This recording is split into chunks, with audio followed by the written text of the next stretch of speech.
Is it a ladder or is it a chasm? That's a bizarre question, but it's important because theologically the answer actually makes a massive difference. Here's what I'm talking about. Sometimes, especially in modern theology, it can be imagined or proposed that God is at the top of the ladder of all things. So all creation, all existence, all being, all everything is in a status of being on a ladder, and at the very top, the pinnacle, the ultimate top of the ladder of the existence of all things is God. And therefore everything is below and inferior to God, and God is superior to everything else. You know, that maybe strikes us as being a pretty reasonable proposal. It sounds like God should definitely be at the top of the ladder. Problem with that thought, though, is that we then categorize God in the same way that we categorize the rest of creation, except he just happens to be superior to everything and superior to everyone, and can do things that the rest of creation can't, but he is still at the same time in the category of everything on the ladder. Okay, there's a problem with that. Theologically, I don't think that can work. God is not at the top of the ladder of all things. God is actually in a infinitely different, you would call it ontological category all to himself. Because we have God, and then we have everything else. God is the creator. He is infinite. He is eternal. He is not contingent. He is not composite. He doesn't rely on anything or anyone else for his own existence. That is God. He is transcendent and wholly other, outside of time, outside of space, absolutely and completely ontologically, infinitely superior and different to us in every way. On this side of the chasm, you have all of creation, everything else, which is temporal, it is created, it is dependent, it is contingent, it requires God in order for its own existence.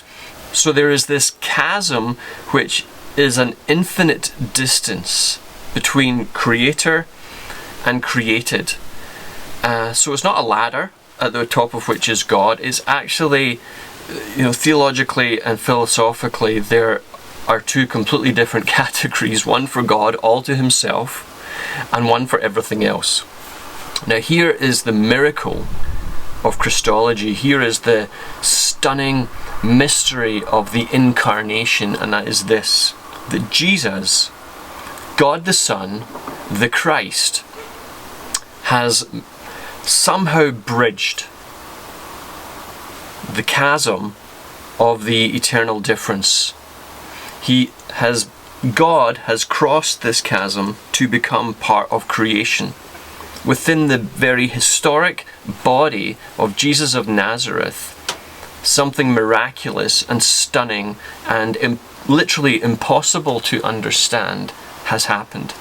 That God has become human. That is so important to remember, that the Incarnation, the story of Christ, is not a story of a human being becoming God. It's the story of God becoming a human being.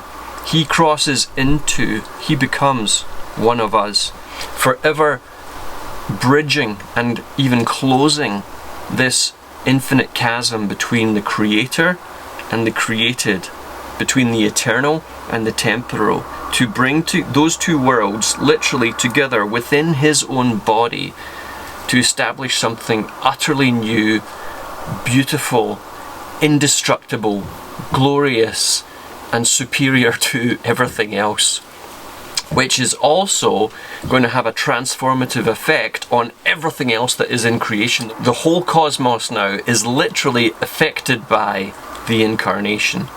It has left everything changed, and so we will continue to pursue into that, because we're told that in the beginning was the Word, God.